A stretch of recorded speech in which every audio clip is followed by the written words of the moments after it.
الحمد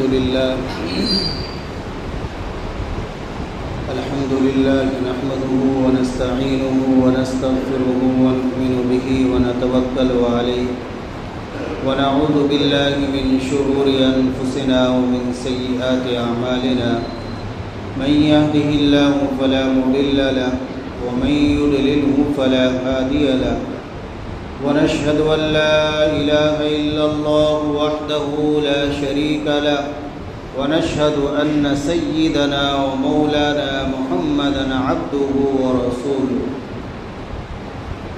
أما بعد فأعوذ بالله من الشيطان الرجيم بسم الله الرحمن الرحيم ولنبلونكم بشيء من الخوف والجوع ونقص من الأموال والأنفس والثمرات وبشر الصابرين الذين إذا أصابتهم مصيبة قالوا إنا لله وإنا إليه راجعون أولئك عليهم صلوات من ربهم ورحمة وأولئك هم المهتدون. وعن ابن عمر رضي الله تعالى عنهما قال قال رسول الله صلى الله عليه وسلم اذكروا محاسن موتاكم وكفوا عن مساویہ. محترم بزرگوں اور بھائیوں، ہمارے اور آپ کے لیے اور پورے شہر سہارنپور کے لیے بلکہ پوری امت کے لیے ہی ایک بڑے غم اور صدمے کی بات ہے کہ ہمارے درمیان سے وہ شخصیت اور وہ ہستی کہ جو سب کے لیے جن کا وجود باعث خیر تھا اور جو سب کے لیے تسلی کا سبب تھا، جن کے پاس جانے سے انسان کو سکون ملتا تھا، خوشی حاصل ہوتی تھی، جن کی صحبت سے زندگی کے اندر انقلاب اور تبدیلی پیدا ہوتی تھی، جن کی ایک نظر سے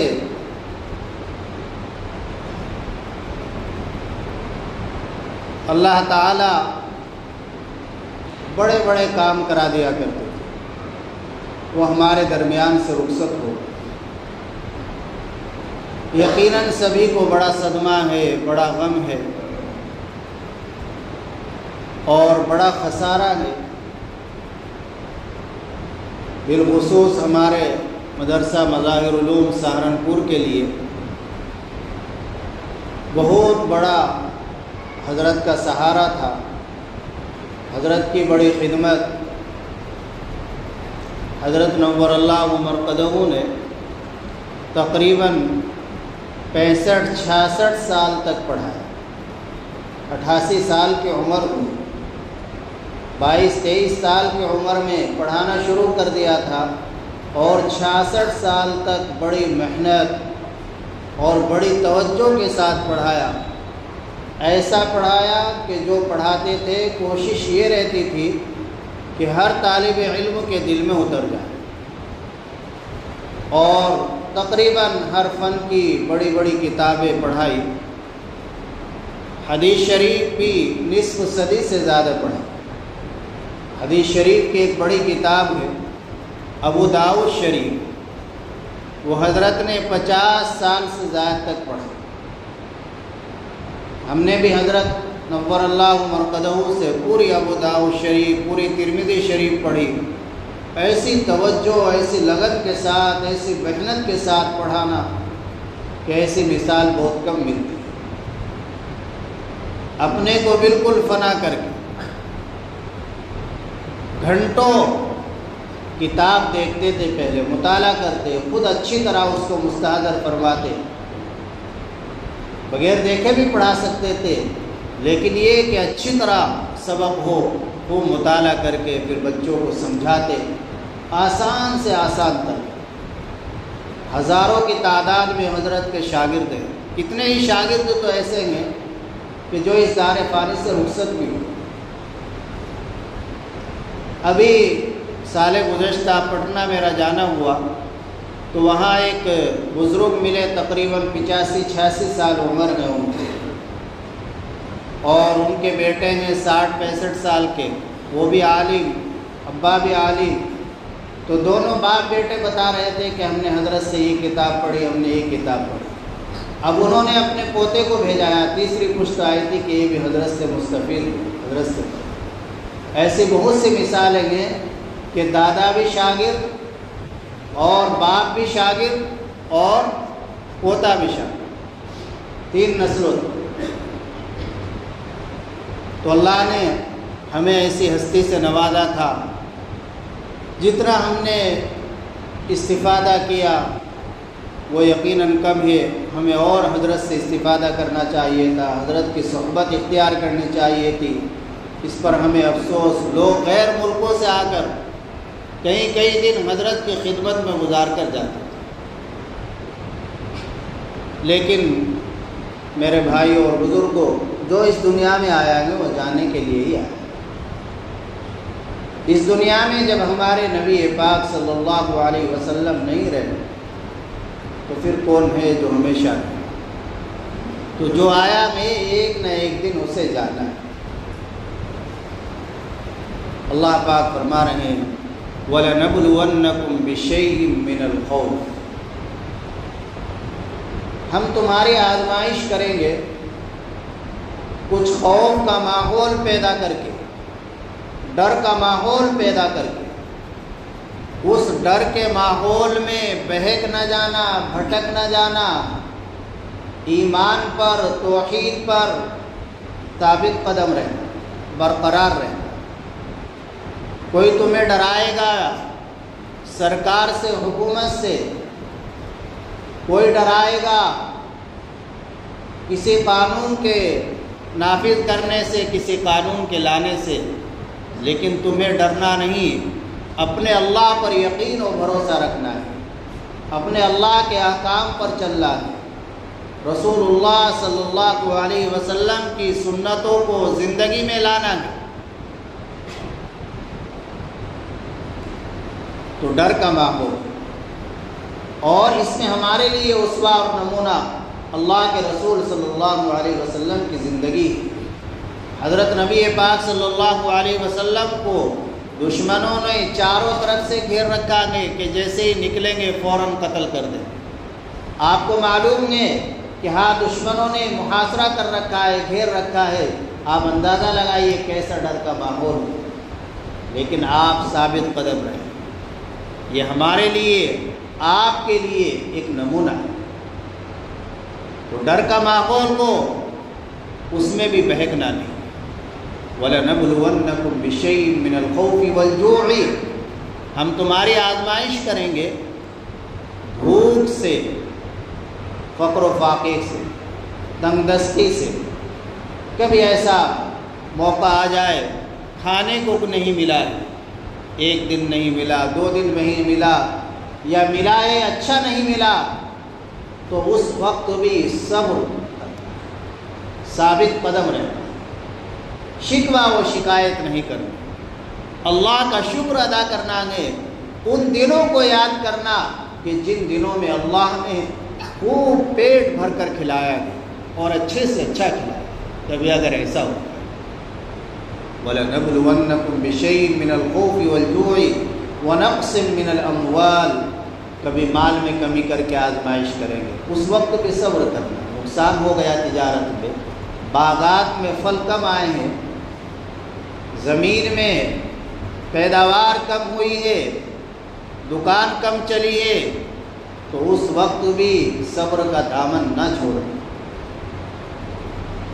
وَالْأَنفُسِ، اور جانوں میں کمی کر کے بھی ہم تمہاری آزمائش کریں گے۔ تمہارے کسی عزیز کا، تمہارے پیارے کا، تمہارے محبوب کا، تمہارے قریبی کا انتقال ہوگا تو اس وقت بھی صبر۔ یہ ہم سب کے محبوب تھے، ہم سب کے مربی تھے، ہم سب کو تسلی دینے والے تھے۔ کوئی بھی آدمی چلا گیا، میں نے خود اپنی آنکھوں سے دیکھا ہے، چاہے اس کو حضرت جانتے ہیں یا نہیں جانتے، غریب ہے، امیر ہے، پینٹ شرٹ میں ہے، کرتے پجامے میں ہے، کیسا بھی ہے، نوجوان ہے، بوڑھا ہے، حضرت توجہ کے ساتھ ہر ایک کی بات سنتے، فرماتے بھی تھے کہ میرے نزدیک تو چاہے کوئی لندن کا ہو اور چاہے کوئی دمجیڑی کا ہو، گاؤں کا ہو، کسی کا بھی، میرے نزدیک سب برابر، سب امتی ہیں، سب اللہ کی مخلوق، سب کی بات سنتے تھے، توجہ سے سنتے تھے، دعا بتلاتے تھے۔ حضرت نور اللہ مرقدہ کا ایک تجدیدی کارنامہ ہے کہ امت کو، ایک بڑی تعداد کو تعویذوں سے بچا کر اللہ کے رسول صلی اللہ علیہ وسلم کی بتائی ہوئی دعاؤں پر لگا دیا، اور ان دعاؤں سے امت کو بڑا فائدہ پہنچ رہا ہے، جو ان دعاؤں کا اہتمام کر رہے ہیں، پڑھ رہے ہیں۔ کتاب ہے بیان الدعا، اردو میں بھی ہے، عربی میں بھی ہے، انگلش میں بھی ہے، ہندی میں بھی ہے، تمل میں بھی ہے، گجراتی میں بھی ہے، مختلف زبانوں میں ہے، لوگ ان سے فائدہ اٹھائیں۔ اللہ نے ایسی مقبولیت اس کتاب کو عطا کی۔ ایک دن فرما رہے تھے کہ معلوم ہے اس کتاب کی مقبولیت کا کیا راز ہے؟ میں نے کہا حضرت بتا دیجئے۔ فرمایا کہ ہمدردی۔ میں نے کہا جی کیا ہے؟ ہمدردی حضرت میں بہت، کہ ہمدردی ہے کہ میرے بڑے بھائی تھے، حضرت کے بڑے بھائی تھے مولانا الیاس صاحب، مولانا شاہد صاحب رحمۃ اللہ علیہما کے والد محترم، وہ حضرت کے بڑے بھائی بھی تھے اور حضرت کے ہم زلف بھی تھے، ساڑھو بھی تھے، کہ انہوں نے کچھ دروس جمع کر رکھے تھے بڑی بڑی کتابوں سے، عساکر سے، فلاں سے، تو میرے پاس لائے، میں نے ان کو دیکھا تو میرے دل میں خیال پیدا ہوا کہ میں ان کو چھپوا دوں، میرے بھائی کو خوشی ہو۔ ادخال السرور فی قلب المؤمن عبادت، مومن کے دل میں خوشی داخل کرنا بھی عبادت ہے۔ ہمارا حال تو یہ ہے کہ ہم جس مومن کو جو چاہتے ہیں کہہ دیتے ہیں، جیسی چاہتے ہیں ٹھیس پہنچا دیتے ہیں۔ ہمارا خیال یہ نہیں رہتا کہ ہم اپنے بھائی کے دل میں خوشی داخل کریں، اسے کچھ ہدیہ دے کر، اسے کچھ کھلا پلا کر، یا کم از کم اس کے ساتھ مسکرا کر، اچھے طریقے سے بات کر کے، یہ بھی عبادت ہے۔ تو میرے دل میں جذبہ پیدا ہوا کہ میرے بھائی کو خوشی ہوگی، میں یہ چھپوا دوں۔ تو میں نے اس کے ساتھ کچھ دعائیں جو میں پڑھتا تھا اور اپنے گھر والوں کو بھی لکھ کر دے رکھی تھی وہ لگا دی۔ چنانچہ شروع میں یہ کتاب جب چھپی تھی تو مسنون دعائیں مع مختصر درود شریف اس طرح کر کے چھپی تھی، پہلا، سب سے پہلا ایڈیشن۔ پھر بعد میں یہ بدلا گیا بیان۔ تو حضرت نے فرمایا کہ اس کی مقبولیت میں اس چیز کو بھی بڑھا دیا۔ حضرت کے ساتھ اس کتاب میں کام کرنے کا موقع ملا، متعدد کتابوں سے، بڑی کتابوں سے حضرت نکالتے تھے، نکلواتے تھے، پھر حضرت ارشاد فرماتے اور میں لکھتا رہتا۔ اس کے بعد پھر دیوبند اس کتاب کی کتابت ہوئی، وہاں بھی جانا ہوا، تو بڑے محنت سے، بڑے اخلاص سے حضرت نے یہ کتاب لکھی۔ اس لیے اللہ تعالیٰ اس کتاب سے خوب فائدہ پہنچا رہے ہیں۔ ہمارا کوئی گھر خالی نہ ہونا چاہیے، یہ کتاب ہمارے گھروں میں ہونی چاہیے، اور اس کتاب کی جو دعائیں ہیں، خاص طور سے صبح شام کی دعائیں، وہ تو ہمیشہ پڑھنی چاہیے۔ الحمدللہ 10-12 سال ہو گئے اس کتاب کو لکھے ہوئے، مجھے یاد نہیں کہ کبھی میری یہ دعائیں چھوٹی ہو، سب یاد ہے، حفظ ہو گئی، اور بڑی اچھی دعا ہے، بڑی قیمتی دعا ہے۔ ہر دعا کا مضمون کیا ہے، ترجمہ کیا ہے، فضیلت کیا ہے، حضور اکرم صلی اللہ علیہ وسلم اس دعا کو کب پڑھتے تھے، یہ بھی لکھا ہوا۔ تو بجائے اس کے کہ آپ تعویذوں کے اور عاملوں کے چکر کاٹے، آپ وہ کام کریں جو اللہ کے نبی صلی اللہ علیہ وسلم نے کیا ہے، ان دعاؤں کا اہتمام۔ تو یہ ہمدردی تھی شفقت تھی، شفقت کے بے شمار واقعات، ایسی شفقت مخلوق پر اور ایسی ہمدردی، ایسی سخاوت کہ میں نے اپنی آنکھوں سے نہیں دیکھی۔ ایک کتاب اور ہے دعاؤں کی، الحزب العظم، اس میں پورے ہفتے کی دعائیں، ہر دن کے الگ الگ، بار کو یہ منزل پڑھنی ہے، اتوار کو یہ پڑھنی ہے۔ وہ ہے تو ملا علی قاری رحمۃ اللہ علیہ کی، حضرت کے ساتھ مل کر اس کی تحقیق کی گئی، ترجمہ وغیرہ میں جو تھوڑی بہت خامی تھی وہ دور کی، تو پورا رمضان المبارک 1 سال لگا، جس سال وہ کرفیو لگا تھا وہاں ادھر مسجد کو جھگڑا ہوا تھا، 12-13 سال کی بات ہو گئی، تو اس سال 9 بجے سے لے کر رمضان میں 9 بجے سے 12:30 پون بجے تک یہی کام کس عمر، زیادہ سونے کے بہت مخالف تھے، نہ خود سوتے تھے اور جو زیادہ سوتا تھا اسے بھی پسند نہیں فرماتے، بس 2-3-4 گھنٹے کی نیند لی، آرام کیا اور بس اپنا کام میں لگے، نوافل پڑھ رہے، حدیث شریف پڑھ رہے۔ تو اس وقت دیکھا رمضان المبارک میں کہ بہت سے مانگنے والے آتے تھے، غریب آتے تھے، تو کئی ہزار روپے روز ان کو دیا گیا۔ مجھے اب تک یاد ہے اور میرے دل پر اس کا اثر، ایک شخص آیا پینٹ شرٹ میں، داڑھی کٹا ہوا، اور آ کر یہ الفاظ کہے کہ حبیب جی میں بہت پریشان ہوں۔ اتنے بڑے عالم کو حبیب جی میں بہت پریشان ہوں، میری کچھ مدد کی۔ حضرت کے پیشانی پر کوئی بل نہیں پڑا، حضرت اٹھے اور اپنی الماری سے اس وقت 1000 کا نوٹ تھا، سرخ، یاد رہا ہوگا کہ بھول تھوڑا ہی گئے ان نوٹوں کو، تو وہ 1000 کا نوٹ اٹھایا اور میرے ہاتھ سے ہی دلوایا۔ اس دن 3500 روپے دلوائے، 3-4 گھنٹے کے۔ یہ حال تھا حضرت کی سخاوت کا، ہمدردی کا، یہ نہیں کہ میرا جاننے والا ہے کون ہے، بس جو آتا، یہ شفقت۔ ایک مرتبہ شاید 17 میں یا 14 میں، سن 2014، ہاں سن 2014 میں یا 15 میں عمرے میں گئے تھے ہم، رمضان کے علاوہ، تو وہ کھجوریں میری آئی ایئرپورٹ پہ ہی غائب ہو، کلمی کھجوریں تھی بہت شاندار۔ اس وقت یہاں کھجور ملنے کا تصور نہیں تھا مدینے کا، اب تو جامع مسجد پہ مل جاتی ہے سب، کلمی کھجور لے لو، عجوہ کھجور لے لو، لیکن اس وقت تو مدینہ پاک کی ایک ایک کھجور کی بڑی قیمت تھی اور بڑی عظمت تھی، بڑی محبت تھی، ایک ایک کھجور کے لیے انسان ترستا تھا۔ حضرت بھی کسی کو دیتے، یہ فرمایا کرتے تھے، عنایت فرماتے کہ اور سب چیزیں تمہیں مل جائے گی، یہ نہیں مل رہی کہ تمہیں سہارنپور میں، دلی میں ملتی ہوگی ملتی۔ تو میری کھجوریں غائب ہو گئی، حضرت کو معلوم ہوا، حضرت بھی تشریف لائے تھے عمرے سے، تو جو زمزم کا وہ آتا ہے 5 کلو کا پیکنگ، اس میں جو پنی ہوتی ہے وہ پوری پنی گھر سے بھر کر 5 کلو کھجور کلمی، اس وقت آپ اندازہ لگائیں ایسے وقت میں جب آدمی کوئی کھجور یہاں مدینہ پاک کی تصور ہی نہیں ہو سکتا، اپنے ہاتھ سے گھر سے لا رہے اور بیٹھک میں لا کر مجھے عنایت ہے۔ یہ حضرت کی شفقت، یہ تعلق، اتنی کھجور آپ کو کوئی نہیں دے سکتا، اس وقت کوئی مثال نہیں، 5 کلو کے قریب کہ آپ کی کھجوریں آئی نہیں۔ ایک مرتبہ کھانسی ہو رہی تھی، فرمانے لگے کہ مجھے میرے پاس دوائی ہے، آ جاؤ میرے ساتھ۔ میں گھر گیا تو دوائی لائے اٹھا کے پینی، اور پھر وہ مجھے عنایت فرمائی، اور اس کے بعد فرمایا کہ یہ ڈھکن جو ہے، ڈھکن سے نہ پینا، اس کی یہ ڈھکن لگ جاتا ہے ہونٹ میں۔ ایسی باتیں، اتنے بڑے عالم ہو کر، اتنے بڑے عہدے پر، لیکن اپنے آپ کو کچھ نہیں سمجھتے، اپنے آپ کو نفس بے نفسی۔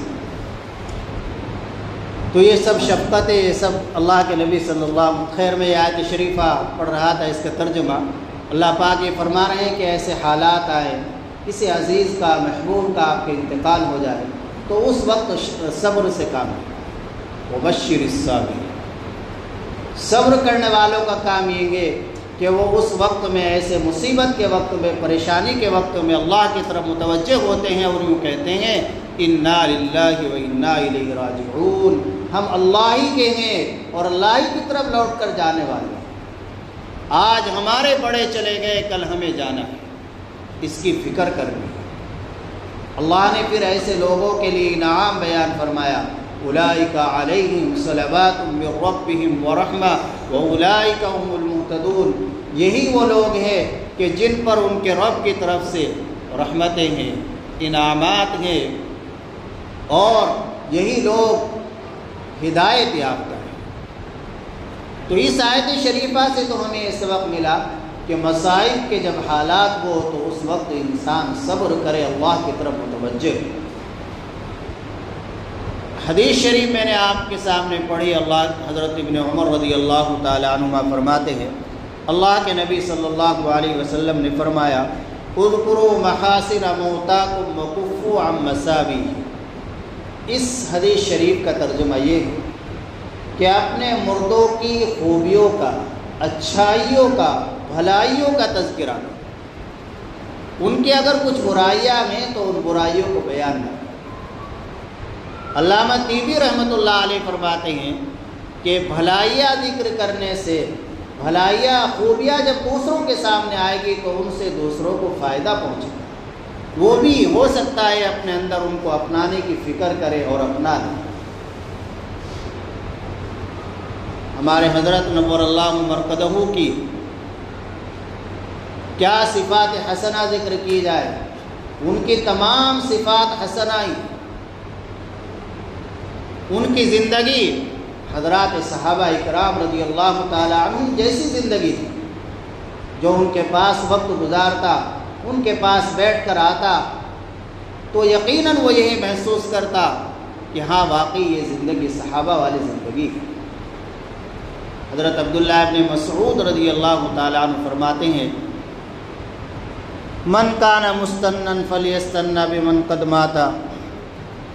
جو آدمی کسی کی اقتداء اور پیروی کرنا چاہتا ہے، اتباع کرنا چاہتا ہے تو وہ ان کی پیروی کرے، ان کا اتباع کرے، ان جیسا بنے جو گزر گئے، چونکہ جو زندہ ہے ہو سکتا ہے وہ کسی فتنے میں مبتلا ہو۔ مرنے والے کے جو اوصاف حسنہ ہے تو وہ تو ان کو ذکر کرو اور ان جیسے اوصاف اپنے اندر رکھو۔ اور پھر عبداللہ ابن مسعود رضی اللہ تعالی عنہ نے حضرات صحابہ اکرام رضی اللہ تعالی عنہ کی 3 صفتیں ذکر فرمائی۔ نمبر 1 فرمایا، ابرها قلوبا واعمقها علما واقلها تکلفا۔ یہ 3 صفتیں ذکر فرمائی، ان کو آپ سنو، سمجھو اور اپنے اکابر کو، علماء کو دیکھو کہ واقعی ان کے اندر بھی یہ صفات موجود ہے، اور ہماری بھی کوشش اور فکر یہ ہو کہ ان کی صحبت میں رہ کر ہم بھی اپنے اندر حضرات صحابہ اکرام رضی اللہ تعالی عنہم والی یہ صفات پیدا کریں۔ پہلی صفت یہ ذکر فرمائی، ابرها قلوبا۔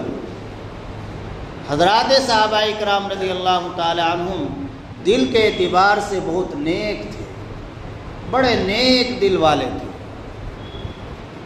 علماء نے، شارحین نے ابرها قلوبا کی شرح کی ہے، اطوؤها واحسنها واخلصها واعلمها واکثرها ایمانا، کہ حضرات صحابہ اکرام رضی اللہ تعالی عنہم کے دل بہت زیادہ اطاعت کی طرف مائل ہونے والے تھے، بہت زیادہ اطاعت خداوندی کی طرف مائل ہونے والے تھے، اور ان کے دل بہت زیادہ حسین تھے، اور ان کے دل بہت زیادہ اخلاص والے تھے، اور بہت زیادہ ایمان والے تھے، ایمان سے بھرے ہوئے۔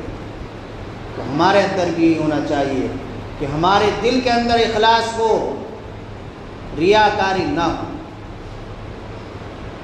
حضرت ہی کا ایک ملفوظ ہے، میں نے حضرت کی باتیں لکھ رکھی ہے سب، تو فرمایا تھا ایک مرتبہ کہ جو کام اخلاص سے ہوگا، جو اخلاص سے کام ہوگا وہ مضبوط ہوگا۔ اخلاص کے ساتھ انسان جو کام کرے گا، اللہ کے لیے جو کام کرے گا، تو اس کام کے اندر جان ہوگی، مضبوطی ہوگی، پختگی ہوگی۔ اخلاص ہر عمل کی روح۔ اگر بغیر اخلاص کے کوئی عمل کرو گے تو وہ عمل ایسا ہوگا کہ جیسا کہ جاندار بغیر روح کے، جاندار ہے، حیوان ہے، انسان ہے، روح نہیں ہے تو کیا قدر ہے اس کی؟ جانور ہے، اس میں روح نہیں ہے تو کوئی قیمت نہیں ہے۔ حضرت فرمایا کرتے تھے، جو کام بھی کرو اللہ کے لیے کرو، دنیا کا ہو یا آخرت کا ہو، چھوٹا ہو یا بڑا، جو بھی کام کرو اللہ کے لیے۔ مجھے مخاطب کر کے فرمایا تھا، آپ سے کہتا ہوں جو بھی کام کرو اللہ کے لیے۔ اللہ ہمیں توفیق دے، دنیا کا ہو چھوٹا ہو یا بڑا، دنیا کا ہو آخرت کا ہو، چھوٹا ہو یا بڑا ہو، سب کام اللہ کے لیے۔ تو پہلی صفت تو ہمارے حضرت یقیناً نیک دل تھے، یہ صفت ان میں پائی جاتی تھی صحابہ والی میں سے۔ دوسری صفت بیان کی حضرت عبداللہ ابن مسعود رضی اللہ تعالی عنہ نے صحابہ کی، وَأَعْمَقُهَا عِلْمًا، کہ حضرات صحابہ اکرام رضی اللہ تعالی عنہم بڑے گہرے علم والے تھے، ان کا علم بہت گہرا تھا، وہ دقیق علمی باتوں کو سمجھنے والے تھے، وہ تفسیر کے بھی ماہر تھے، حدیث کے بھی ماہر تھے، فقہ کے بھی ماہر تھے، تصوف کے بھی ماہر تھے، تمام علوم شرعیہ کے ماہر تھے۔ چنانچہ یہ صفت بھی آپ دیکھ لیجئے حضرت نور اللہ مرقدہ میں بخوبی پائی جاتی ہے۔ آپ کو اللہ نے بڑا گہرا علم عطا فرمایا تھا، علم حدیث کے ماہر، فقہ کے ماہر، تصوف کے ماہر۔ جو تین صفات ایک کامل شیخ میں ہونی چاہیے، وہ تینوں صفات بدرج عدم حضرت میں موجود تھی۔ آپ کامل فقیہ بھی تھے، مسائل کا علم، اور کامل محدث بھی تھے، گرچہ اپنے آپ کو محدث لکھوانا پسند نہیں فرماتے تھے۔ ایک مرتبہ میں نے ایک کتاب کے ٹائٹل پر لکھ دیا محدث جلیل حضرت مولانا سید محمد عاقب صاحب، فرمایا یہ محدث نکال دو۔ میں محدث ہوں ہی نہیں، نہ جلیل نہ قلیل، یہ نہ جلیل نہ قلیل، اتنے بڑے آدمی ہوں۔ انسان میں تواضع ہونی چاہیے، عاجزی ہونی چاہیے، انکساری ہونی چاہیے۔ یہ سب باتیں سنانے کا مقصد یہی ہے کہ اللہ تعالیٰ ان کی یہ تمام صفات حسنہ، صفات مقبولہ ہم سب کے اندر بھی پیدا فرما دے، ہماری نسلوں میں پیدا فرما دے، امت کو حضرت کا نعم البدل عطا فرما دے۔ یہ سب ہے مقصد۔ حضرت نے عربی شروحات بھی لکھی، اردو شروحات بھی لکھی۔ ابو داؤد شریف جو 50 سال پڑھائی، 6 جلدوں میں بہت شاندار شرح۔ دارالعلوم کے بڑے بڑے علماء بھی تعریف کرتے ہیں، ایسی شرح لکھ دی کہ اس سے حدیث کی ہر کتاب تقریباً حل ہو جاتی، بہت معتبر، بڑا امت کو اس سے فائدہ ہو رہا ہے پورے ہندوستان میں، اور جہاں جہاں ملکوں میں اردو چلتی ہے وہاں اس سے خوب فائدہ اٹھایا ہے۔ اردو زبان میں، عربی میں بھی الحل المفہیم، الفیض السمائی، یہ سب عربی۔ اور حضرت شیخ زکریا رحمۃ اللہ علیہ کی جتنی کتابیں، ان سب میں حضرت شیخ زکریا رحمۃ اللہ علیہ کے ساتھ رہے۔ اتنی صحبت اور اتنا قرب شاید کسی کو نہ ملے۔ بخاری کی شرح ہو، کوئی بھی کتاب ہو، حضرت اس میں ساتھ رہے۔ حضرت شیخ نور اللہ مرقدہ بولا کرتے تھے، حضرت لکھا کرتے تھے، کبھی حضرت ہی کو کام سونپ دیا، یہ یہاں سے لکھ لو، یہ یہاں سے۔ کئی مرتبہ ایسے ہی فرمایا بتاتے تھے کہ یہاں دارالتصنیف تھا، حضرت شیخ زکریا رحمۃ اللہ علیہ یہاں بیٹھا کرتے تھے، اور یہاں کتابیں چاروں طرف لگی رہتی تھی حضرت کی طرف۔ کہ ایک مرتبہ بارش ہو رہی تھی، فرما رہے تھے ایک مرتبہ بارش ہو رہی تھی تو حضرت نے منہ نکال کر فرمایا کہاں سے آ رہے ہو؟ کہ جی مدرسے سے۔ کہ چھتری نہیں آئے؟ کہ جی نہیں۔ کہ میں کہوں گا الیاس سے کہہ دینا چھتری لے کے دے دے، بڑے بھائی تھے جو حضرت مولانا الیاس۔ اور فرمایا کئی مرتبہ کہ خوبصورت نہ لینا ورنہ چوری ہو جائے گی۔ بہت ساری باتیں ہیں۔ خیر، دوسری یہ صفت گئے۔ تیسری صفت وَأَقَلُّهَا تَكَلُّفًا، حضرات صحابہ کی ایک صفت یہ ہے کہ وہ تکلف سے دور تھے، تکلفات ان کی زندگی میں نہیں، ان کے عمل میں بھی تکلفات نہیں تھے۔ جیسا مل گیا ایسا کھا لیا، جہاں جگہ مل گئی وہاں لیٹ گئے، وہاں سو گئے، اپنے آپ میں بناوٹ نہیں تھی۔ کوئی مسئلہ معلوم کرتا تو حضرات صحابہ اکرام رضی اللہ تعالی عنہم رہنمائی فرما دیا کرتے تھے ان کی طرف جو ان سے زیادہ جاننے والے، مسئلے کے زیادہ ماہر۔ چنانچہ حضرت میں بھی یہ تمام صفات موجود، باوجود سب کچھ ہونے کے اپنے آپ کو کچھ نہیں سمجھتے تھے، بڑی تواضع تھی، ہر شخص سے مل لیتے تھے جب بھی کوئی آ گیا، اور اب بیماری ہو گئی تھی آخر میں، اب کا وہ تو الگ مسئلہ ہے، مجبوری تھی، لیکن پہلے یہی رہا۔ ایک مرتبہ فرما رہے تھے 8-10 سال پہلے کہ جب تمہاری عمر میں تھا گرمی کی دوپہر میں کبھی نہیں سویا، 3-4 گھنٹے کا اتنا دوپہر ہوتا ہے، چھٹی بھی رہتی ہے کہ نہیں سوئے رہتے، بڑی مجاہدوں کی زندگی گزاری، جبھی انسان بنتا ہے، جبھی انسان تو حضرت کی زندگی تھی۔ کوئی مسئلہ معلوم کر رہا ہے، حضرت یہ فرما بھائی دارالفتاء سے مفتیان کرام سے معلوم، حالانکہ معلوم تھا، علم تھا حضرت کو اس مسئلے کا، تو یہ صفات جو صحابہ کرام رضی اللہ تعالی عنہم کی ہے، یہ اللہ نے ہمارے حضرت کے اندر رکھی تھی۔ ایک اور بات لکھی ہوئی ہے حضرت کی ہمارے ہاں، بہت سے لوگ ایسے ہوتے ہیں جماعت کی مخالفت کرتے ہیں، تو حضرت فرمایا کرتے تھے کہ جماعت والے رسول اللہ کے مہمان ہیں، جو بھی ہو سکے ان کی مدد کریں۔ یہ بعینی حضرت ہی کے الفاظ ہیں، جو بھی ہو سکے اپنے سے ان کی مدد کریں، جو بھی ہو سکے، ان کی مخالفت نہ کریں، اپنی جان لگا رہے ہیں، مال لگا رہے ہیں، وقت، اور بھی بہت ساری باتیں۔ ایک بار فرمایا کہ ہمارا معاملہ سب کچھ اللہ سے ہے، کوئی تانا دے رہا ہے، تان کر رہا ہے، برا کر رہا ہے، کہہ رہا ہے، تو اس کی پرواہ نہ کرے، کیا بگاڑ لے گا؟ یہ حضرت کی شان ہے۔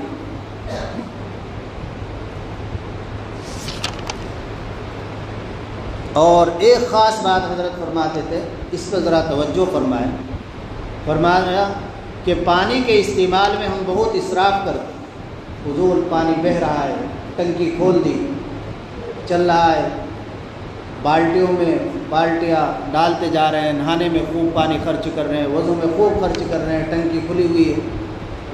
جتنے پانی میں حضرات صحابہ کرام رضی اللہ عنہم غسل فرماتے تھے، ہم اس سے کہیں زیادہ پانی میں وضو میں استعمال کر لیتے ہیں۔ کیا نبی پاک صلی اللہ علیہ وسلم سے بڑھ کر کسی کا وضو ہو سکتا ہے؟ نہیں۔ اسراف میں کئی گناہ ہیں، حضرت نے فرمایا، ایک تو اسراف ہی کا گناہ ہے، فضول خرچی کا، دوسرے ایذا کا گناہ ہے، تکلیف پہنچانا، اور ناقدری ہو رہی ہے پانی کی ناقدری کا بھی گناہ ہے۔ تو اس میں ہمیں توجہ دینی چاہیے کہ ہم پانی کا استعمال کم سے کم کریں، پینے کے لیے تو خوب کریں جتنا آپ پی سکتے ہیں، لیکن وضو نبی پاک صلی اللہ علیہ وسلم ایک مد پانی میں فرما لیا کرتے تھے۔ وہ مد بنا ہوا ہے، میرے پاس رکھا ہوا ہے، پلاسٹک میں ہے، لیکن وہ اتنا ہی پیمانہ ہے جتنے میں لے کر پانی نبی پاک صلی اللہ علیہ وسلم وضو فرمایا کرتے تھے۔ میں نے اس سے وضو کر کے دیکھا بھی ہے، سنت کے مطابق وضو ہو جاتا ہے۔ ایک مد میں تقریباً ایسا ہوگا 1.25 کلو پانی۔ آپ بھی بنوا کر رکھ سکتے ہیں اپنے گھر میں، پلاسٹک میں بنوا لیں، آپ اسٹیل میں بنوا لیں، لکڑی والے ماشاءاللہ بھائی شاہد بیٹھے فیکٹری کے مالک، وہ بنا کے دے سکتے ہیں۔ ایک مد ایسے مد بن جائے لکڑی کا ہو تو اس سے وضو بھی کر لیں۔ ایک مد میں تو وضو فرما لیا، اور 5 مد میں غسل فرما لیا کرتے تھے، اس سے 5 گنی مقدار میں۔ اب ہم اپنا حال دیکھ لیں کہ ہم نے ٹنکی کھول دی اور بس پانی بہہ رہا ہے۔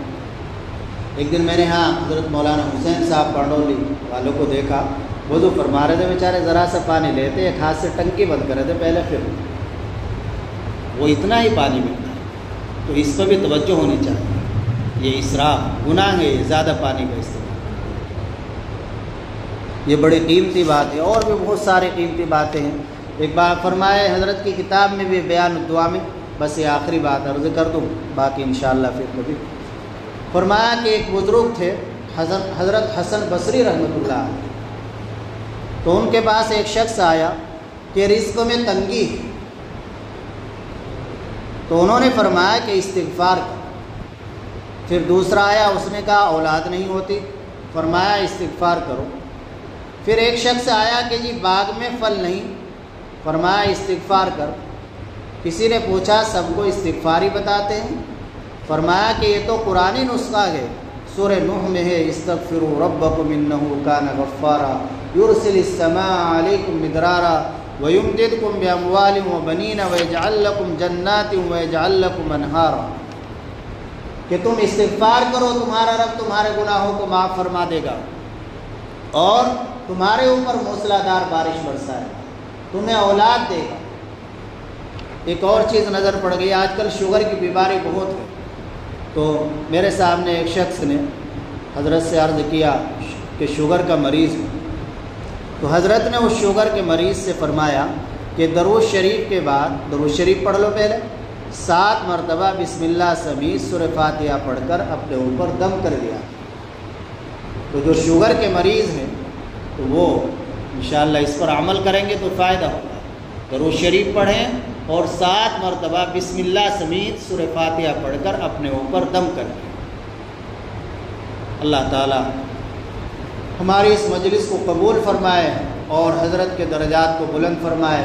اب گزارش یہ ہے کہ 3 مرتبہ قل هو اللہ پڑھ لیں، حضرت کے لیے ایصال ثواب بھی، پھر دعا کر لیں۔ بسم اللہ سمیت سبھی حضرات 3 مرتبہ قل هو اللہ۔